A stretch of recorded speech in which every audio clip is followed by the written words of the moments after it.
Pag iniwan namin sa inyo, sabi ko, ibig sabihin niyan para namin pinawalan. Correct, Kaya Mr. hindi President. ako pumayag. Correct. So Correct. what I did was I asked the Sergeant at Arms to bring Mr. Hernandez to the PNP Custodial Center, and that is where he is now. There.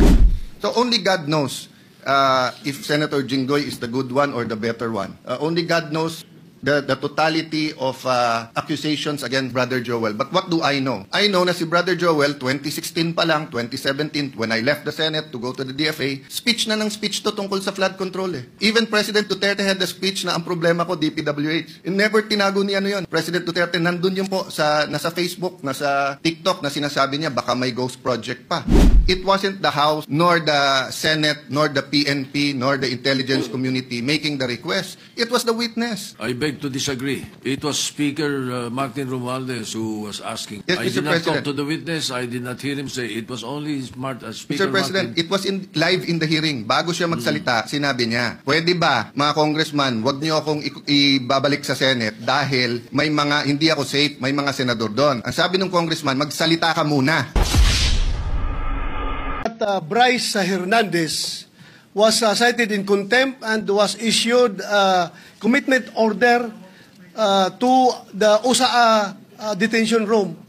May I know the whereabouts of that Bryce Hernandez right now, Mr. President? Well, according to the newspaper accounts that I've read, I think they had our Senate President and the Speaker of the House had an agreement to commit Bryce Hernandez at the PNP Custodial Center at Camp Crame. May If I'm I correct, Mr. clarify? President. May I clarify that quite accurate answer by Senator Estrada for the information of Senator De La Rosa and the public. Yesterday, after the hearing, or during the hearings that they were conducting in the House, Speaker Martin Romualdez called me and said that their committee was allowing Mr. Hernandez to remain in the House and in the House of Representatives, and that he was requesting that he not be returned back to the Senate because of some fear for his life. That is according to him. So what I did was I asked the Speaker what he plans, because we cannot allow that. I said he is under our custody and therefore he is in contempt in the Senate. Pag iniwan namin sa inyo, sabi ko, ibig sabihin niyan para namin pinawalan. Correct, Kaya Mr. hindi President. ako pumayag. Correct. So Correct. what I did was I asked the Sergeant at Arms to bring Mr. Hernandez to the PNP Custodial Center, and that is where he is now. Still under the care of the OSAA. Mr. President, is there a possibility that we can commit him back here in the Senate? Of course, during he's still under custody of the Senate, and therefore Let him be jailed here, Mr. President. indirects. We had to give in to the request of the Speaker that he be not returned here as. Yeah, but Mr. President, I think as we speak, the jurisdiction of the person of Bryce Hernandez belongs to the Senate. Yes, and that's why we can call him here anytime we need him. Thank you, Mr. President. Yeah. Senator Alan Cayetano is recognized. Mr. President, on that Minority point, Leader is recognized. may I know, Mr. President, will that be the new rule? Because under the present rule, kung sino may jurisdiction, siya yung magde-decide. So for example, siya ay incarcerated under RTC. So magpapaalam tayo sa RTC kung pwede nating hiramin. So nagpaalam sila sa atin kung pwede natin nila hiramin yung witness. Kasi insulto po sa atin yung sabihin may mangyayari sa kanya dito. Unang-una po, 24 tayo na lahat independent. Sinabi na rin po ng Senate President na ginagalang natin na independent ang Senate. Never naman po nagkaroon ng problema dito. ZTE, Pangulo pa. I remember dito, muntik kaming maghablutan, if Senator Lacson remembers, with former Congressman Andaya, with our other witnesses, with Secretary Neri. Di ba, parang may PSG pa atang pumasok, whatever, no? But we were able to handle it well and come to a conclusion. My point, Mr. President, is this. What if the reverse happens now? What if we borrow a witness from the House? Papayag, is that the new rule now? Na PNP custodial na? Or makikiusap tayo pabalik sa House? Because I don't think we should change rules without doing it either in caucus as a group. But I see the wisdom, Mr. President, of your immediate action. I'm not questioning your immediate action, Mr. President. I'm just asking, moving forward, shouldn't we keep the old rule na kung sino may custody, yun ang mag-keep nung custody niya, Mr. President? Yes, and that is the decision that the presiding officer made last night. Indeed, you are right. He is in our custody. Now, what we did yesterday was what we call parliamentary courtesy in accepting the proposal that he be not returned here, but still under the care of the Senate. Now, in the issue of, let's say, keeping it here, or the previous tradition that the Senate may cite in contempt anyone and keep him here. We have also placed a witness to Muntinlupa, if you will recall. Yes. We also even sent somebody to the Pasay City Jail. So I don't see any reason why we cannot commit this particular fellow to the PNP Custodial Center. But then again, I will leave it to the decision of the body. That was my decision last night. But if there is something that is a new decision that you would want, I will throw it to the body. Mr. President, I respect your decision, and I will tell you if I don't. I have always been honest and told you what I thought. No? And I do agree that certain decisions have to be made right away by the Senate President at that point. And you do not want a constitutional crisis or ayaw natin mag-agawan ng witness sa gitna ng... and perception is important. Kung nakipag-agawan po kayo o tayo kagabi, it would appear na baka may katotohanan yung sinabi about senators, kaya pinipilit natin dito. The problem is, meron din kasing perception tuloy that by not having him back here, baka nga totoong ini-impluwensya natin. But from my point of view, from my limited point of view at this point in time, when he was here, no one was talking to him from the Senate panel. But according to Senator Marcoleta, he got information that the witness was being asked to single out senators there. So only God knows if Senator Jinggoy is the good one or the better one. Only God knows the totality of accusations against Brother Joel. But what do I know? I know na si Brother Joel, 2016 pa lang, 2017, when I left the Senate to go to the DFA, speech na ng speech to tungkol sa flood control eh. Even President Duterte had a speech na ang problema ko, DPWH. Never tinago ni President Duterte. Nandun yun po, nasa Facebook, nasa TikTok na sinasabi niya, baka may ghost project pa. 2022, to be fair to our new chairman of the committee on the Blue Ribbon Committee and the Senate President, you weren't here at that time, but I'm sure you monitored it.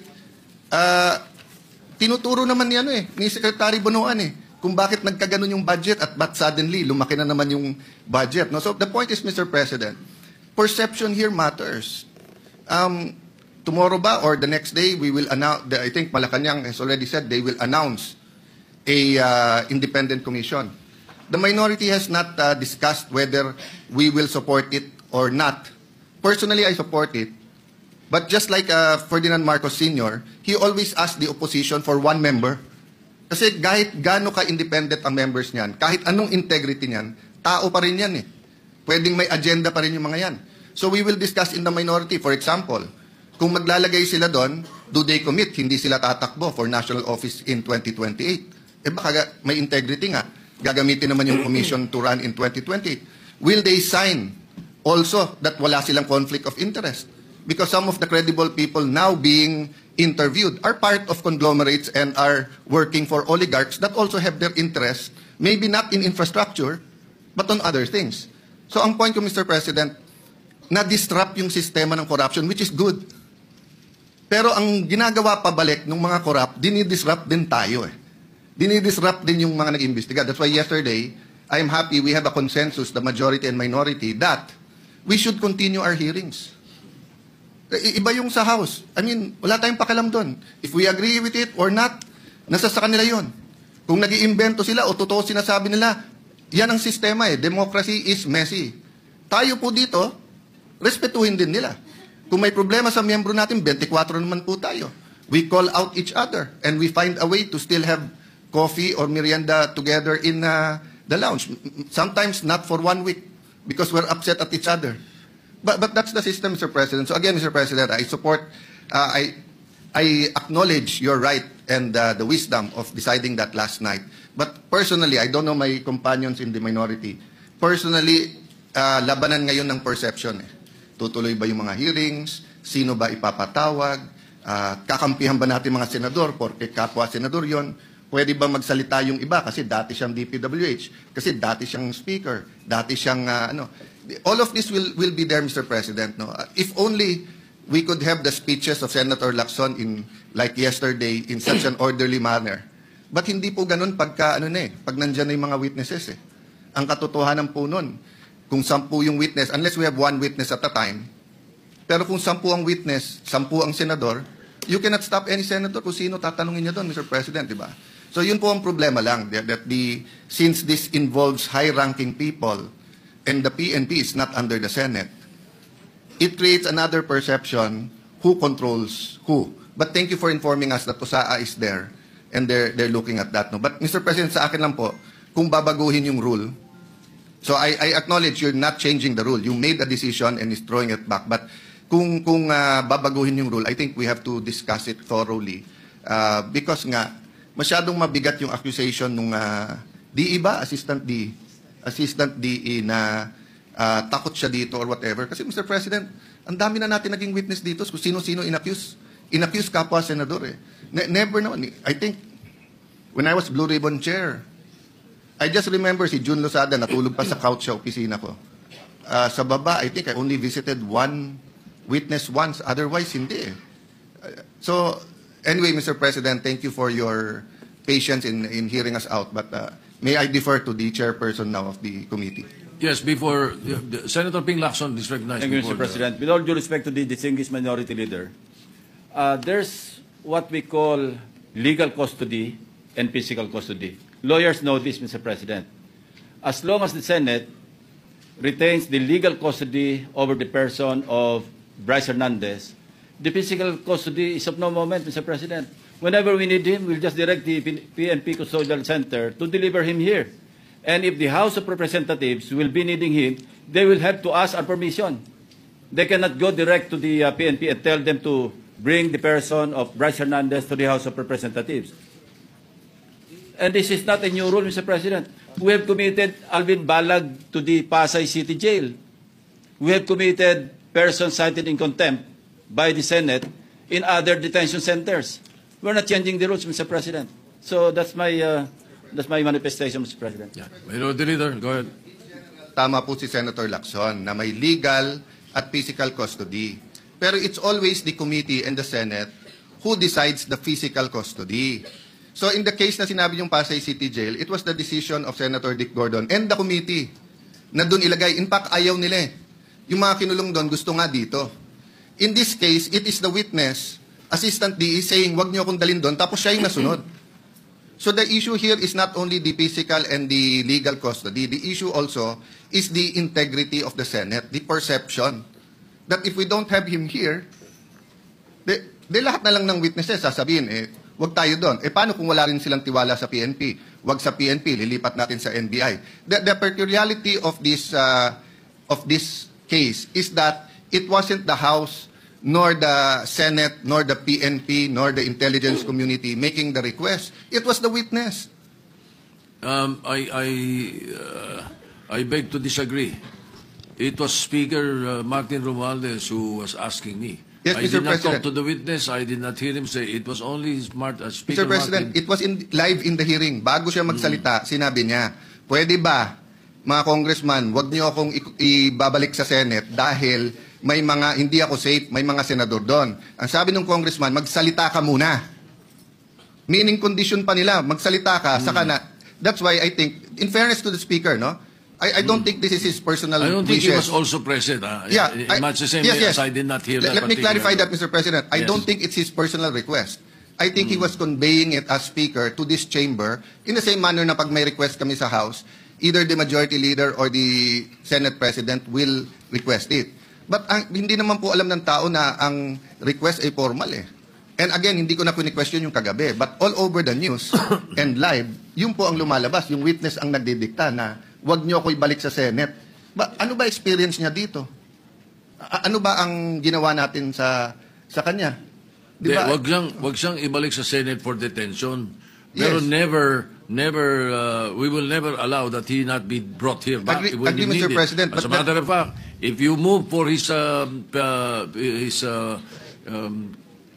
for him to be returned here, we will return here right away. Agree, Mr. President. Ang problema kasi he gives the impression na pag dito, mapre-pressure or may kakausap sa kanya eh. Yun yung impression ngayon eh. Which I think is unfair to all of us. I'd love for him to name senators here para ma-confront natin na siya. But anyway, Mr. President, Yes, I think we okay. vented I don't know the pleasure of my colleagues. No, may I yield to okay. Senator So Marcos? just to ventilate more on what the minority leader was saying, let me just place on record so that the public will know. You know, we have Section 6C of the rules of the Blue Ribbon Committee. It's very clear. It says a witness cited in contempt may be ordered to be detained in such place as may be designated by the committee alone or with the concurrence of the Senate President. Or either. Just on the rules. We've done this already in the past, and we have not deviated from the rules. But if our good colleagues would like to discuss this further, maybe in a caucus, after the speeches, we could have a caucus and discuss, Mr. President, if we want him back here, or we would keep him in the PNP Custodial Center. Yes, so that we can continue with the debates. We'll continue with that. But before I recognize Senator De La Rosa or Senator Marcoleta, again, for the concern of the minority leader, the People's or the Independent Commission that is being created, we leave it up to the executive. That's their problem. But in the Senate, I have filed since August 16 the Independent People's Commission. Perhaps your concern can be addressed in our own bill. I hope very soon we will be conducting a hearing of the matter. Yeah, both, Mr. President, because if you remember, during the time of Ferdinand Marcos Sr., there were independent commissions. And the opposition, and we are the new opposition here, Yes. advocated that. But I am studying your bill, and I thank you for filing it, Mr. We President. can include that. We can include that. And this bill will be a lot better than the executive order because the executive order can be shut down by the Supreme Court. But especially Section 4 of the proposed executive order. But in Section 4 of the Independent People's Commission, we are practically addressing that already right there in the bill.